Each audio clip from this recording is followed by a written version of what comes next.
1998 में मेरो भाइ याङ प्रभु येशूको सुसमाचार सुनाउन आए। मेरो लागि बाइबल पनि ल्याइदिएछन् र सारा बाइबल परमेश्वरको प्रेरणाद्वारा लेखिएको हो। यसमा भएको सबै कुरा परमेश्वरको वचन हो अनि यसमा उहाँको राज्य र अनन्त जीवनको मार्ग भएको बताए। मैले अनन्त जीवन प्राप्त गर्न सक्छु सुन्दा मेरो जिज्ञासा जाग्यो। त्यसपछि समय हुँदा बाइबल पढ्न थाले। चाँडै नै प्रभु येशू मानव जातिका उद्धारक हुनुहुन्छ भन्ने थाहा पाई उहाँलाई ग्रहण गरे। परमेश्वर धन्यवाद। परमेश्वरको खोजीमा म उत्साहित हुनाले मण्डली कर्मचारी बने र मण्डलीमा सुसमाचार सुनाउन र प्रचार गर्न थाले। बाइबल नै मेरो विश्वासको जग र मार्गदर्शन हो भन्नेमा विश्वस्त थिएँ। केही वर्षमा मण्डली उजाड बनी पवित्र आत्माको काम अनुभव गर्न कठिन हुँदै गयो। धेरैजसो विश्वासी निष्क्रिय र कमजोर थिए। तिनमा विश्वास चलाएकोले कति त बाहिरी संसारमा फर्किए। अवस्था यस्तै हुन्छ। यो सबै सामना गर्दा म चिन्तित र विवश भएँ र मेरो हृदयमा कमजोरी थियो। के प्रभुले हामीलाई त्याग्नु भएको हो? तर प्रभु येशूको यो वचन सुन्दा अन्त्यसम्म थेग्न सक्नेले मुक्ति पाउनेछ। इमान्दार हृदयले उहाँलाई पछ्याउनेलाई प्रभुले दुर्व्यवहार गर्नुहुन्न भन्ने लाग्यो र प्रभुमा निरन्तर समर्पित भइरहेँ। म प्राय प्रार्थनामा हाम्रो विश्वासलाई दरिलो बनाइदिन प्रभुलाई अनुरोध गर्थेँ। यही बेलातिर नै पूर्वीय ज्योति नामक एउटा मण्डली देखा पर्यो। तिनीहरूले प्रभु फर्किसक्नु भएको र सत्यता व्यक्त गरिरहनु भएको गवाही दिँदा रहेछन्। प्रभुमा रहेका धेरै ब्रदर सिस्टरले पूर्वीय ज्योतिलाई ग्रहण गरेका थिए। त्यो बेला यसको खोजी निदो गर्नुभयो? हजुर, गरिन। उनीहरू बाइबलमा परमेश्वर र मानिस दुवैको वचन रहेको संगति गर्थे। मैले त्यो स्वीकार गर्न सकिनँ। बाइबलले स्पष्ट भनेको छ, सबै धर्मशास्त्र उहाँको प्रेरणाबाट दिइएको हो, सबै उहाँका वचन हुन्। सबै पास्टर र एल्डरहरूले सधैँ यही भन्छन्। के पूर्वीय ज्योतिका कुराले प्रभुलाई धोका दिँदैन र? यसैले म पूर्वीय ज्योतिको अति विरोधी थिएँ। त्यहाँदेखि हाम्रा धेरैजसो भेलामा हामीले पूर्वीय ज्योतिको विरुद्धमा कसरी सतर्क रही त्यसलाई रोक्ने र मण्डलीलाई बगाल गुमाउनबाट रोक्नेमै छलफल गर्थ्यौँ। पूर्वीय ज्योतिका मानिसलाई हाम्रो भेडा चोर्नबाट रोक्न म ब्रदर सिस्टरहरूलाई भन्थेँ, बाइबल परमेश्वरको प्रेरणाद्वारा लेखिएको र ती सबै उहाँका वचन हुन्। यदि उहाँमा विश्वास गर्छौँ भने बाइबलबाट अलग हुनु हुँदैन। यसरी मैले तिनीहरूलाई सर्वशक्तिमान परमेश्वरको आखिरी दिनहरूको कामको अनुसन्धान गर्न रोक्ने आशा थियो।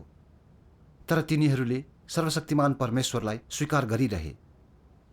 अनि तिनलाई प्रतिबन्ध लगाए पनि किन धेरैले सर्वशक्तिमान परमेश्वरलाई स्वीकार गरेका भन्नेमा विचार गर्नुभयो? हजुर। त्यो बेला म चकित भएँ। तर सर्वशक्तिमान परमेश्वरको मण्डली बाइबलको शिक्षा बाहिर पर्नेमा पक्का थिएँ। त्यसैले अनुसन्धानको मनस्थितिमा थिइनँ। एकपटक मण्डलीबाट फर्केपछि मैले श्रीमतीले पिठो मुचिरहेकी देखेँ र उनको छेउमा लगभग 60 वर्षकी महिला बसेर हातमा किताबसहित सङ्गति गरिरहेकी थिइन्। उनले सर्वशक्तिमान परमेश्वरमा विश्वास गर्छिन् भनेर अनुमान गरेर रिसाउँदै भने, तपाईहरू बाइबल त्यागेर परमेश्वरमा विश्वास रहेको दाबी गर्नुहुन्छ? गइहाल्नुहोस्। वृद्धा सिस्टरले धैर्यताका साथ मलाई भनिन्, ब्रदर, नरिसाउनुहोस् न, अन्धाधुन्ध निष्कर्ष ननिकाल्नुहोस्। हामी पनि बाइबल पढ्थ्यौँ र यस पदलाई सम्पूर्ण धर्मशास्त्र परमेश्वरको प्रेरणाबाट दिइएको हो, पुरै बाइबल परमेश्वरका वचन भन्ने अर्थमा लिन्थ्यौँ। पछि मात्रै यो अर्थ अनुवाद गलत भन्ने थाहा भयो। हो। तपाईसँग के प्रमाण छ? तिरस्कार शैलीमा सोधे। सिस्टरले भनिन्, उदाहरणको लागि लुकाको सुसमाचारले भन्छ, हामीमा निश्चित रूपमा विश्वास गरिएका ती कुरालाई घोषणा गर्ने जिम्मा धेरैले लिएका छन् र सुरुबाटै प्रत्यक्ष साक्षी र वचनका सेवक रहेकाहरूले ती कुरा हामीलाई सुम्पिएका छन्। के यसको अर्थ लुकाले आफ्नो अनुभवको आधारमा सुसमाचार लेखेका थिए भन्ने हुँदैन र? हो। लुकाले आफूले देखेका र सुनेका केही तथ्यहरू मात्रै लेखेका थिए। यो पुस्तक मानिसले लेखेको हो, तब कसरी परमेश्वरको वचन हो भन्न सकिन्छ? हजुर। उहाँको प्रेरणाद्वारा आएका कुरा अनुभव गरी त्यसमा मानव विचार मिसाउनु पर्छ भन्ने छैन। आमेन। यी दुई कुराहरू पूर्ण रूपमा फरक छन्। सिस्टरको शब्दहरू सुन्दा म अलिक चकित भएँ। परमेश्वरको प्रेरणाद्वारा दिइएका वचन र आफूले देखेर सुनेर लेखेको बीच साँच्चै नै भिन्नता छ। उनका शब्दहरूमा मैले कुनै त्रुटि भेट्न सकिनँ। मैले लामो सास फेर्दै आँखाको एक कुनाबाट उनलाई हेर्दै सोचेँ, उनी वृद्ध छिन् र त्यति शिक्षित देखिँदैनन्, तैपनि उनमा यस्तो ज्ञान रहेछ। विश्वास गर्नै गाह्रो। केही क्षण उनका कुराको प्रतिक्रिया दिनै आएन र मेरो अनुहार रातो भयो। उनको कुरा सुनिरहँदा म बहकाउमा पर्ने चिन्ताले खोके जस्तो गर्दै भने, भयो, सुन्दिन, हाम्रो विश्वास फरक छ, अबदेखि यहाँ नआउनुहोस्। यो भनेपछि सिस्टरलाई बाहिर निकालिदिएँ। ओ, उनको अनुहारमा देखिएको साँचो अभिव्यक्ति र चिसो हावामा उनको कमजोर शरीर देख्दा मेरो मन चसक्क घुच्यो। र यो कस्तो आभास हो, मलाई थाहा थिएन। तर मैले बाइबलका सबै वचन परमेश्वरबाट आएका हुन् भन्ने कुरा सम्झेँ। तिनीहरूले प्रचार गरेको कुरा बाइबलभन्दा बाहिरको कुरा थियो। मैले तिनीहरूको प्रचार नसुनी आफ्नो अडानमा रहनु पर्थ्यो। यो घटनापछि म सही छु भन्ने लाग्यो र भेडालाई रक्षा गर्न कुनै कसर बाँकी राखिनँ। यसको बावजुद सर्वशक्तिमान परमेश्वरको मण्डलीको कोही भेट्दा म नर्भस हुन्थेँ। तिनीहरूको सङ्गति अर्थपूर्ण हुन्थ्यो र खण्डन गर्न कठिन हुन्थ्यो। कठोर शैली अपनाएर तिनीहरूको कुरा नसुन्ने र तिनीहरूको किताब नपढ्ने वा तिनीहरूसँग अन्तर्क्रिया नगर्ने नीति लिनु बाहेक अरू उपाय थिएन। प्रभु येशूले भन्नुभयो, मेरो भेडाले मेरो स्वर सुन्छ। सुन्ने, पढ्ने वा अन्तर्क्रिया नगरी कसरी परमेश्वरको आवाज सुनेर उहाँलाई स्वीकार गर्न सकिन्थ्यो? तपाईँले कसरी परमेश्वरको आखिरी दिनहरूको काम स्वीकार गर्नुभयो? हजुर, थाहै नपाई 2004को शिश्री याङको बेला भयो। मेरो भाइ याङले फोन गरेर अर्जेन्ट कामको लागि आउन अनुरोध गरे। म तुरन्तै गएँ र मलाई ब्रदर वाङसँग परिचित गराए। तिनले ब्रदर वाङ प्रचारक हुन् भने र प्रभु सम्बन्धी हाम्रो बुझाइबारे छलफल गर्न अनुरोध गरे। मलाई खुसी लाग्यो र अभिवादन गरिसकेपछि भाइले मलाई एउटा बाइबल दिए र कडा आवरण भएको 2वटा किताब निकाले। मैले हेरेर बाहिरपट्टि यस्तो लेखिएको रहेछ, वचन देहमा देखा पर्नुहुन्छ। यी पूर्वीय ज्योतिका पुस्तक थिए। म तुरन्तै खडा भएँ र भने, याङ, तिमीले पूर्वीय ज्योतिलाई ग्रहण गर्यौ? मेरो भाइले हाँस्दै भने, हो त, तपाईँसँग सङ्गति गर्ने इच्छाले यहाँ बोलाएको हुँ र सर्वशक्तिमान परमेश्वरको नयाँ कामको खोजी हुने आशा छ। पास्टर र एल्डरले बाइबल परमेश्वरको प्रेरणाद्वारा लेखिएको र यसमा भएको सबै वचन उहाँको वचन हो भनेको याद आयो। पूर्वीय ज्योतिका शिक्षा बाइबलभन्दा बाहिर गएका थिए। हामीले कुनै पनि हालतमा ती सुन्नु हुँदैन थियो। त्यसको विरुद्धमा हामी त्यसबाट अलग बस्नु पर्थ्यो। त्यसैले मैले घरमा काम छ भनेर बहाना बनाएँ। मेरो भाइले मलाई त्यही किसिमले भने, सर्वशक्तिमान परमेश्वरमा विश्वास गर्नेलाई देख्दा किन तर्किनुहुन्छ? किन बहकिने डर मान्नुहुन्छ? तपाईँ आइसक्नु भएकोले किन शान्त मनले खोजी गर्नुहुन्न? हजुर, आफू बसेको ठाउँमा बस्नु बाहेक मैले केही गर्न सकिनँ। तर यो मनमा आँधी चलिरहेको थियो। आज मैले यो परिस्थितिको कसरी सामना गर्ने? मैले मनमनै प्रभुलाई प्रार्थना गरेँ, हे प्रभु, म तपाईँकै हातमा छु, बिन्ती, रक्षा र अगुवाई गर्नुहोस्। अनि मेरो भाइले वचन देहमा देखा पर्नुहुन्छ उठाए र सर्वशक्तिमान परमेश्वरको वचनको एक खण्ड पढे। पेज 1300। म तिमीहरूलाई परमेश्वरप्रतिको विश्वासको बाटो होसियार साथ हिँड भन्छु। निचोडमा आइ नहाल। अझ उहाँप्रतिको विश्वासमा लापरवाह र असावधान नबन। तिमीहरूले जान्नुपर्छ कि परमेश्वरमा विश्वास गर्नेहरू कम्तीमा पनि नम्र र श्रद्धापूर्ण हुनैपर्छ। सत्यता सुनेका तर यसलाई अस्वीकार गर्ने मूर्ख र अज्ञानी हुन्। सत्यता सुनेर पनि लापरवाही रूपमा निचोडमा पुग्ने वा यसको निन्दा गर्नेहरू अहङ्कारले भरिएका हुन्छन्। यसुमा विश्वास गर्ने कसैले पनि अरूलाई सराप्दैन वा निन्दा गर्दैन। तिमीहरू सबै चेतनशील र सत्यता स्वीकार गर्ने व्यक्ति हुनुपर्छ। सायद सत्यताको मार्ग सुनेर र जीवनको वचन पढेर यी 10,000 वचनहरूमध्ये एउटा मात्र तेरो दृढ निश्चयता र बाइबल अनुरूप छ। त्यसैले यी वचनको 10,000औं खण्डभित्र खोजिरहनुपर्छ भन्ने तेरो विश्वास छ। अझै पनि तँलाई नम्र हुन, धेरै आत्मविश्वासी नहुन र आफैलाई अति उच्च नपार्न सल्लाह दिन्छु। तेरो हृदयमा यति थोरै आदर हुँदा पनि तैँले ठूलो ज्योति प्राप्त गर्नेछस्। यदि तैँले यी वचन सावधानीपूर्वक जाँची मनन गरिरहे, तिनीहरू सत्य हुन् वा होइनन् र तिनीहरू जीवन हुन् वा होइनन् भनी तैँले बुझ्नेछस्। आमेन। आमेन। म त्यहाँ केही प्रभाव नपरे जस्तो गर्दै बसेँ, तर वास्तवमा पुस्तकका शब्दले मलाई प्रभाव पारेका थिए। परमेश्वर धन्यवाद। यी सबै माग प्रभु येशूका वचन अनुरूप थिए। प्रभुले भन्नुभयो, आत्मामा गरिब हुने धन्यका हुन्, किनकि स्वर्गको राज्य तिनकै हो। परमेश्वरका विश्वासीमा नम्र र खोजी गर्ने आचरण हुनुपर्छ। आमेन। मैले अनुसन्धान नै नगरी पूर्वीय ज्योतिलाई दोष दिएँ र निन्दा गरेँ। म साँच्चै अहङ्कारी र आत्मधर्मी थिएँ। मलाई ग्लानि भयो र मैले मनमा नै सोचेँ, यी वचन विशेष र प्रभु येशूको शिक्षाहरूसँग मिल्दा छन्। के यी वचन साँच्चै फर्कनुभएका प्रभु येशूले बोल्नुभएको हुनसक्छ? मैले सर्वशक्तिमान परमेश्वरको मण्डलीका अन्तर्क्रियाबारे विचार गरेँ।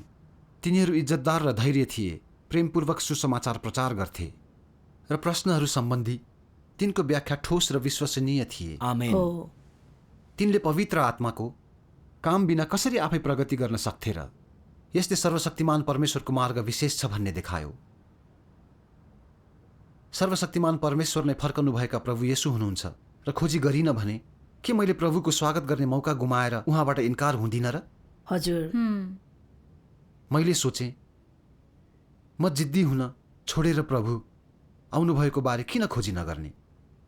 त्यसपछि मलाई स्पष्ट हुन्छ। एकछिन सोचेर मैले दृढता साथ भने, तिमीले पढेका वचनहरू साँच्चै विशेष छन्, तर मैले यो कुरा बुझेको छैन। बाइबल इसाईको प्रमाणित पुस्तक हो। 2000 वर्षदेखि धार्मिक संसारले बाइबल परमेश्वरको प्रेरणाले लेखिएको हो। यसभित्रका सबै वचन उहाँकै हुन्, यसले प्रभुको प्रतिनिधित्व गर्दछ भनी विश्वास गरेको छ। यतिका वर्षदेखि मैले यो कुरा स्वीकारेको छु।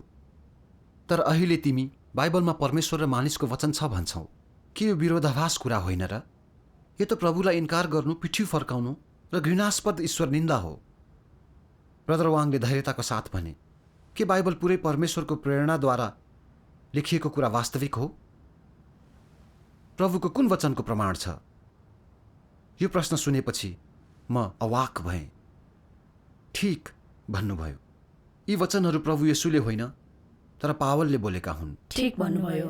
त्यसपछि ब्रदर वाङले भने, प्रभु येशूले बाइबल परमेश्वरको प्रेरणाद्वारा लेखिएको हो भन्नु भएन र पवित्र आत्माले नै गवाही दिनुभएको छैन। पावलले भनेको कुरा बाइबल सम्बन्धी तिनकै बुझाइलाई प्रतिनिधित्व गर्छ, परमेश्वरलाई गर्दैन। आमेन। म निरुत्तर भएँ, तिनी सही थियो। त्यसपछि ब्रदर वाङले सोधे, पावलले भने सम्पूर्ण धर्मशास्त्र परमेश्वरको प्रेरणा हो। धर्मशास्त्र भनेर तिनले सम्पूर्ण बाइबललाई उल्लेख गरेका थिए कि यसको एउटा भागलाई? मैले सोचेँ तिनले पुरै बाइबल भन्न खोजेका थिए। वाङले कुरा जारी राखे, पावलले प्रभु आउनुभएको 60 वर्षपछि 2 तिमोथीको पत्र लेखेका थिए र त्यो बेला पुरानो करार मात्रै सङ्कलित थियो, नयाँ करारलाई गरिएको थिएन। प्रभु आउनुभएको 90 वर्षपछि यूहन्नाले पत्मोस टापुमा देखेका आफ्ना दर्शन लेखेका थिए, जसलाई प्रकाशको पुस्तक भनियो। प्रभु आउनुभएको 300 वर्षपछि नाइसियामा भएको भेलामा विभिन्न देशका धार्मिक अगुवाले सुसमाचारका 4वटा पुस्तक र चेलाहरूका धेरै पत्रबाट केही पत्रहरू साथै यूहन्नाको प्रकाशको पुस्तक छनौट गरे र तिनलाई नयाँ करारमा सङ्कलित गरे।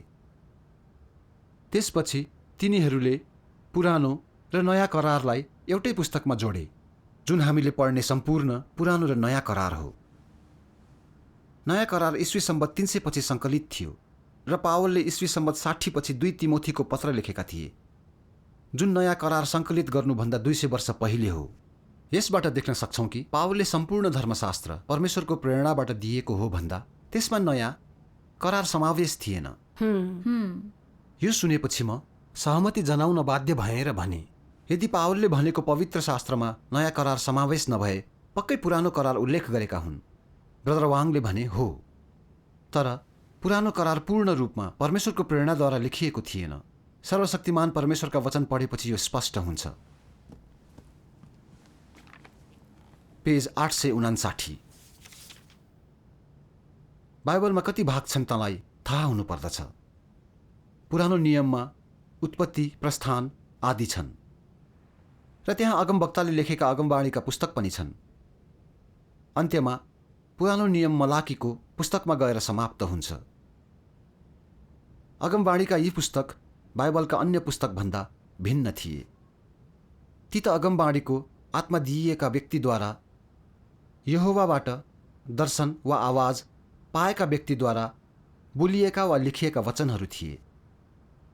अगमवाणीका पुस्तकहरू बाहेक पुरानो करारका अरू कुरा यहोवाबाट आफ्नो काम पुरा भएपछि मानिसले तयार पारेका अभिलेख हुन्। उत्पत्ति र प्रस्थानका पुस्तकहरूको तुलना यसैया र दानिएलका पुस्तकसँग गर्न नसकिए झैँ यी पुस्तकले यहोवाबाट खडा भएका अगमवक्ताको अगमबाणी सट्टा भर्ना गर्न सक्दैनन्। ती अगमबाणीहरू काम पूरा हुनुभन्दा अघि बोलिएका थिए। अन्य पुस्तकहरू भने काम समाप्त भएपछि लेखिएका थिए, जुन कुरा लेख्न मानिस सक्षम थिए। बाइबल पूर्णतया परमेश्वरका आफ्नै वचनहरूको अभिलेख होइन। यसमा उहाँको कामका अघिल्ला 2 चरणको अभिलेख छ, जसमा एउटा अंश अगमवक्ताका अगमबाणीको अभिलेख हो र अर्को अंश परमेश्वरबाट सबै युगमा प्रयोग भएका मानिसद्वारा लेखिएका अनुभव र ज्ञान हुन्। मानव धारणा र ज्ञानले उसको अनुभव दूषित हुन्छन् र यो टार्न नसकिने कुरा हो। बाइबलका धेरै पुस्तकहरूमा मानवीय धारणा, मानवीय पूर्वाग्रह र मानवका बेतुक्का बोधहरू छन्। अवश्य नै धेरैजसो वचन पवित्र आत्माको अन्तर्ज्ञानबाट आएका हुन् र ती सही बुझाइ हुन्, तैपनि ती सत्यताको पूर्णतः सही अभिव्यक्ति हुन् भन्न सकिँदैन। कुनै चिजबारे तिनको दृष्टिकोण व्यक्तिगत अनुभवबाट प्राप्त ज्ञान वा पवित्र आत्माको अन्तर्ज्ञान मात्र हुन्। अगमवक्ताका अगमबाणीलाई परमेश्वरले निर्देशित गर्नुभएको थियो। यसैया, दानियल, एजरा, यर्मिया र इजिकियल लगायतका भविष्यवाणीहरू पवित्र आत्माको प्रत्यक्ष निर्देशनबाट आएका हुन्। तिनीहरू द्रष्टा थिए। तिनले भविष्यवाणी गर्ने आत्मा पाएका थिए र सबै पुरानो करारका अगमवक्ताहरू थिए। व्यवस्थाको युगको दौरान यहोवाको प्रेरणा पाएका तिनीहरूले थुप्रै भविष्यवाणी बोले, जुन यहोवाको प्रत्यक्ष निर्देशन थियो। आमेन। यसपछि ब्रदर वाङले यसरी संगति गरे, सर्वशक्तिमान परमेश्वरका वचन अत्यन्तै स्पष्ट छन्। अगमवक्ताका अगमबाणी पवित्र आत्माको निर्देशनद्वारा बोलिएका हुन् र अगमवक्ताले हस्तान्तरण गरेका हुन्। ती परमेश्वरका वचन हुन् र परमेश्वरले भन्न खोज्नुभएको कुरालाई सूचित गर्छन्। उहाँको प्रेरणा प्राप्त वचन बाइबलमा स्पष्ट सूचित गरिएका छन्। उदाहरणको लागि यसैयाको पुस्तकमा यसो भनिएको छ, आमोजको छोरा यसैयाले पाएको दर्शन। यर्मियाको पुस्तकमा यो छ, तिनी कहाँ यहोवाको वचन आयो। कुन कुन वचन परमेश्वरको प्रेरणाद्वारा दिएका हुन् त्यसलाई मात्रै मानिसले ध्यान दिनुपर्छ। त्यो वास्तवमै हो। हजुर।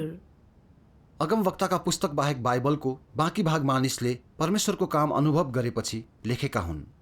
यीमध्ये धेरै विवरण स्मारक हुन् र यी अनुभव र वचन मानिसबाट आएका हुन्। तिनलाई उहाँका वचन भन्न सक्दैनौँ र ती वचनमा मानव अर्थ मिसिनेबाट रोक्न कठिन थियो। जस्तै 2 शमूएल 24:1 यसो भनिएको छ, र फेरि इस्रायल विरुद्ध यहोवाको रिस दन्कियो र उहाँले दाउदलाई तिनीहरू विरुद्ध उक्साएर इस्रायल र यहुदाको जनगणना गर्न लगाउनुभयो।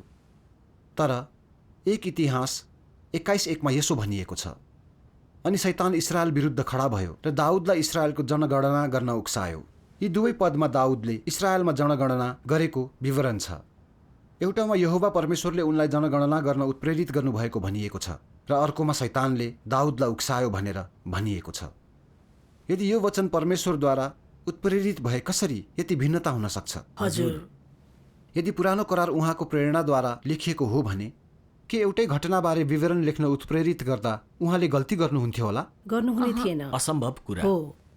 ब्रदर वाङका शब्द सुनेपछि मेरो मनको घैँटोमा घाम लाग्यो र जिद्दीपनको प्रतिरक्षा तोडिन थाल्यो। परमेश्वर धन्यवाद। मैले भने, यदि पुरानो करार पुरै परमेश्वरको प्रेरणाले लेखिएको होइन भने हामी नयाँ करार पनि पुरै परमेश्वरको वचनको रूपमा लिन सक्दैनौँ, किनकि सबै प्रेरितबाट लेखिएका विवरण हुन्।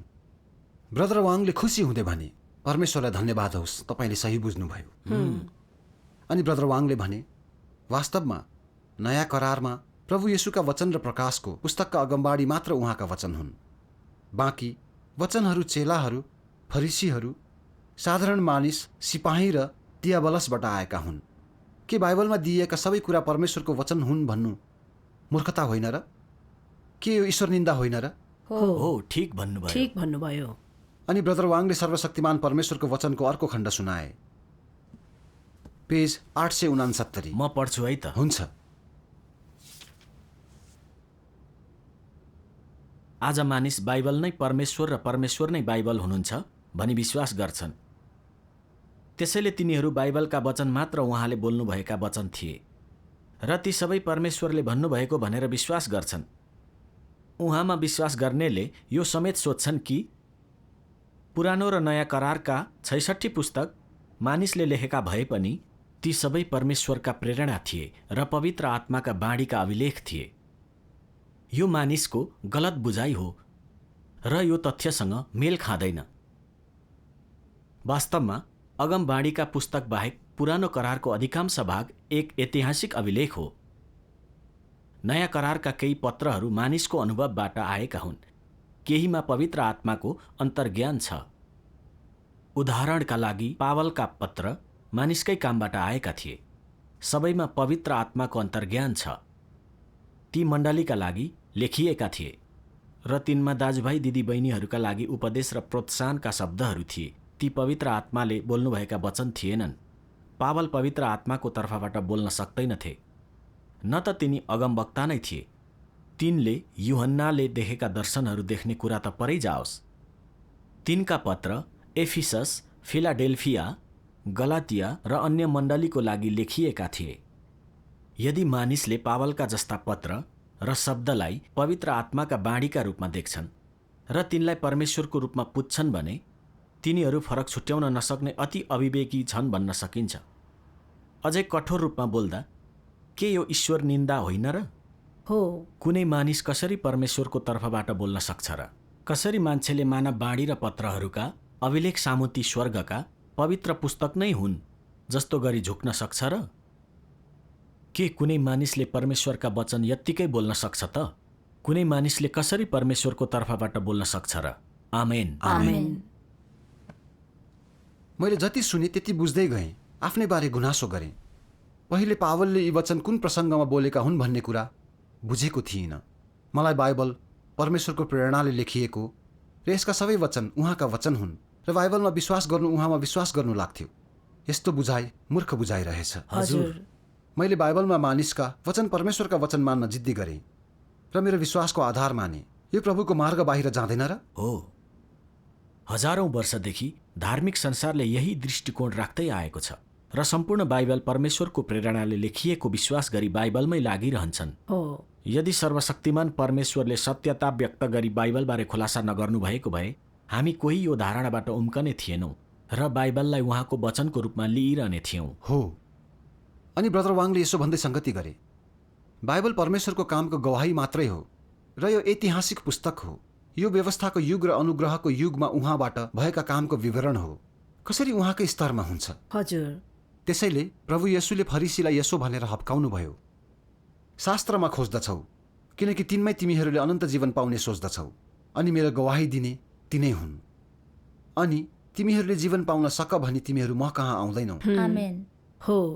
बाइबल परमेश्वरको गवाही मात्रै हो र यसमा अनन्त जीवन छैन। उहाँले मात्रै अनन्त जीवन दिन सक्नुहुन्छ। ठिक भन्नुभयो। हजुर, भाइले यसो भन्दै दिएको सङ्गति याद आयो। बाइबल पढेर हामीले व्यवस्थाको युग र अनुग्रहको युगमा परमेश्वरले गर्नुभएको काम बुझ्छौँ। ब्रह्माण्डका सबै थोक उहाँले सृष्टि गर्नुभएको हो। उहाँले कसरी मानव जातिलाई अगुवाई गर्न व्यवस्था दिनुभयो र हामी कसरी पृथ्वीमा जिउने र उहाँको आराधना गर्ने त्यो थाहा हुन्छ।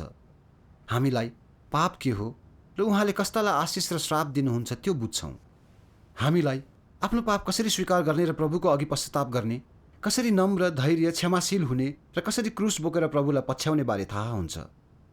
हामीले हामीप्रतिको प्रभु येशूको अटुट दया र प्रेम देख्छौँ र प्रभु येशूलाई विश्वास गरेर अनि उहाँको अघि आएर मात्रै परमेश्वरको अनुग्रह र सत्यता प्राप्त गर्न सक्छौँ भनी बुझ्छौँ।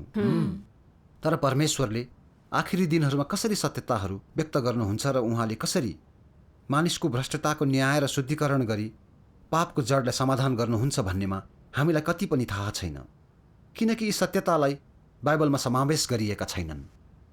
प्रभुको छुटकाराको जगमा रही आखिरी दिनहरूका सर्वशक्तिमान परमेश्वरले मण्डलीबाट न्यायको काम अघि बढाउनु भएको छ, मानवलाई शुद्ध पार्ने सत्यता व्यक्त गर्नुभएको छ र भ्रष्ट मानव जातिको शैतानी स्वभाव र प्रकृतिलाई प्रकट गर्नुभएको छ, ताकि हाम्रो भ्रष्टता शुद्ध होस् र हामी उहाँलाई प्रेम गरी आज्ञा पालन गर्ने बन्न सकौँ र हामीले परमेश्वरको स्वभाव पवित्र र धर्मी छ र उल्लङ्घन सहँदैन भन्ने बुझ्न सकौँ। आमेन। यी वचन नै अनन्त जीवनको साँचो मार्ग हुन्। आमेन। र यी वचनले प्रभु येशूको अगमबाणीलाई पूरा गर्छन्। मैले तिमीहरूलाई भन्नुपर्ने कुरा धेरै छन्, तर अहिले ती सहन सक्दैनौ। तैपनि जब उहाँ अर्थात् सत्यका आत्मा आउनुहुन्छ, उहाँले तिमीहरूलाई सारा सत्यतामा अगुवाई गर्नुहुनेछ। आमेन। वचन देहमा देखा पर्नुहुन्छ भन्ने पुस्तक पवित्र आत्माले मण्डलीको निम्ति बोल्नुहुन्छ भनी लेखिएको वचन हो। थुमाले खोलेको चर्मपत्रको मुठ्ठो हो। आमेन। सर्वशक्तिमान परमेश्वरका वचन पढेर धार्मिक संसारका उहाँका सच्चा विश्वासीले उहाँको आवाज चिनेका सर्वशक्तिमान परमेश्वरमा फर्केर थुमाका पाइला पछ्याएका छन्। आमेन। उहाँलाई धन्यवाद। परमेश्वर धन्यवाद। बुद्धिमती कन्या दुलहाको विवाह भोजमा सरिक हुनु भनेको यही हो। ठिक भन्नुभयो। अनि ब्रदर वाङले वचनको अर्को खण्ड पढेर सुनाए। त्यसको भिडियो हेरौँ न। हुन्छ। सर्वशक्तिमान परमेश्वर भन्नुहुन्छ, आखिरी दिनहरूका ख्रिस्टले जीवन ल्याउनुहुन्छ अनि सत्यको चिरस्थायी र अनन्त बाटो ल्याउनुहुन्छ। यही सत्य नै मानिसले जीवन प्राप्त गर्ने मार्ग हो र यो एक मात्र मार्ग हो जसमार्फत मानिसले परमेश्वरलाई चिन्नेछ र परमेश्वरद्वारा ऊ स्वीकार हुनेछ। यदि त आखिरी दिनहरूका ख्रिस्टले प्रदान गर्नुहुने जीवनको खोजी गर्दैनस् भने तैँले कहिल्यै पनि येशूको स्वीकृति प्राप्त गर्ने छैनस् र त स्वर्गको राज्यको प्रवेशद्वारभित्र छिर्न कहिल्यै योग्य हुने छैनस्। किनभने त इतिहासको कठपुतली र कैदी दुवै होस्। नियम र अक्षरहरूको नियन्त्रण र इतिहासको बन्धनमा हुनेहरूले कहिल्यै पनि जीवन प्राप्त गर्न सक्ने छैनन्, न त तिनीहरूले जीवनको अनन्त बाटो नै पाउन सक्नेछन्। यस्तो किन हुन्छ भने तिनीहरूसँग सिंहासनबाट बग्ने जीवनको पानी नभई हजारौं वर्षदेखि जमेर बसेको धमिलो पानी मात्रै छ। जीवनको पानीको आपूर्ति नपाएकाहरू सदा सर्वदा नै लास, शैतानको खेलौना र नरकको पुत्र भएर रहनेछन्। अनि कसरी तिनीहरूले परमेश्वरलाई देख्न सक्छन्? यदि त विगतलाई मात्रै पक्रिराख्ने प्रयास गर्छस्, ठिङ्ग उभिएर परिस्थितिलाई जस्ताको तस्तै राख्ने मात्रै प्रयास गर्छस् र यथास्थितिलाई परिवर्तन गर्ने र इतिहासलाई त्याग्ने प्रयास गर्दैनस् भने के त सधैँ परमेश्वरको विरुद्धमा हुने छैनस् र? परमेश्वरको कार्यका चरणहरू उर्लिरहने छालहरू र थर्किरहने चट्याङहरू जस्तै गहन र शक्तिशाली छन्। तैपनि त आफ्नो मूर्खतामा अल्झिँदै र केही पनि नगरी विनाशको प्रतीक्षा गर्दै निष्क्रिय रूपमा बस्छस्। यस तरिकाले तँलाई थुमाका पाइलाहरू पछ्याउने व्यक्तिको रूपमा कसरी लिन सकिन्छ? तैँले पक्रेर बसेको परमेश्वर सधैँ नयाँ र कहिल्यै पुरानो नहुने परमेश्वर हुनुहुन्छ भनेर तैँले कसरी पुष्टि गर्न सक्छस्? अनि तेरा पहेँलो भइसकेका पुस्तकका वचनहरूले तँलाई कसरी नयाँ युगमा लैजान सक्छन्? तिनले कसरी तँलाई परमेश्वरको कार्यका चरणहरूको खोजी गर्न अगुवाई गर्न सक्छन्? अनि तिनले कसरी तँलाई स्वर्ग लैजान सक्छन्? तैँले आफ्नो हातमा जे लिएको छस् ती तँलाई अस्थायी सान्त्वना दिने अक्षरहरू मात्र हुन्, जीवन दिन सक्ने सत्यताहरू होइनन्। तैँले पढ्ने धर्मशास्त्रका खण्डहरूले तेरो जिब्रोलाई मात्रै समृद्ध तुल्याउन सक्छन्, तर ती मानव जीवनको बारेमा जान्न तँलाई सहयोग गर्न सक्ने दर्शनशास्त्रका शब्दहरू होइनन्। ती तँलाई सिद्धतामा लैजान सक्ने मार्गहरू हुने कुरा त परै जाओस्। के यो विसङ्गतिले तँलाई समीक्षा गर्ने ध्येय दिँदैन र? के यसले तँलाई आफै भित्र रहेका रहस्यहरूलाई महसुस गर्ने तुल्याउँदैन र? के त परमेश्वरलाई भेट्नको लागि आफूले आफैलाई स्वर्गमा सुम्पन सक्छस्? परमेश्वरको आगमन बिना के त परमेश्वरसँग पारिवारिक खुसीको आनन्द लिन आफैलाई स्वर्ग लैजान सक्छस्? के त अहिले पनि सपना देखिरहेको छस्?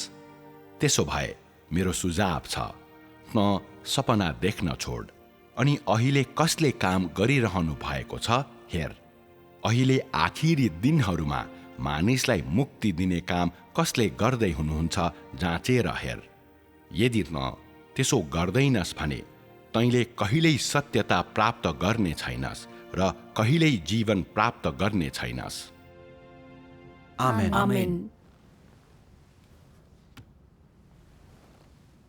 यी वचन सुनेपछि म प्रभावित भएँ।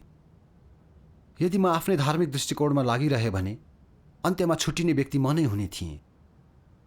मैले सोचे इसाई भएपछि वर्षौं धेरै बाइबलबारे ज्ञान बटुलेको थिएँ, तैपनि मैले सत्यता वा परमेश्वरलाई थोरै पनि बुझेको रहेनछु।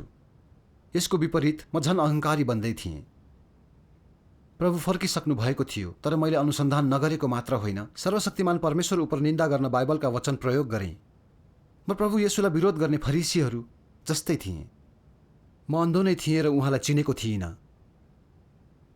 म आफ्नो धारणामा लागेको मात्र होइन, अनुसन्धान गर्नबाट अरूलाई रोक्न मैले दिमाग समेत खियाएँ। के परमेश्वरको काममा बाधा दिइरहेको थिइनँ र? अरूले प्रभुलाई स्वागत नगर्दा र नयाँ काम नपछ्याउँदा उहाँको राज्यमा प्रवेश हुने थिएन। हजुर। म अरूलाई परमेश्वरको विरोध गर्नमा र नर्कतर्फ घिस्याउँदै थिएँ। त्यस्तो दुष्ट्याइ गरे नि उहाँले अझै दया र अनुग्रह देखाउनुभयो। परमेश्वरले मलाई आफ्नो आवाज सुनाउनु भई उहाँको देखा पराईलाई देखाउनु भयो। उहाँले साँचो प्रेम गर्नुभयो। आमेन। साँचो हो। परमेश्वर धन्यवाद। यसपछि हामीले बाइबल सम्बन्धी संगति जारी राख्यौं। हामीले अनुग्रहको युगको मण्डली किन उजाड भएको छ, परमेश्वरले कसरी 3 चरणको कामद्वारा मानवलाई मुक्ति दिनुहुन्छ लगायतका कुरा गर्यौं।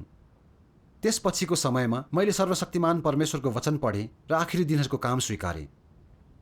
पछि मेरी श्रीमतीले पनि स्वीकार गरिन्। राम्रो। परमेश्वरलाई परमेश्वरलाई धन्यवाद होस्। परमेश्वरको भेडाले उहाँको आवाज सुन्छ।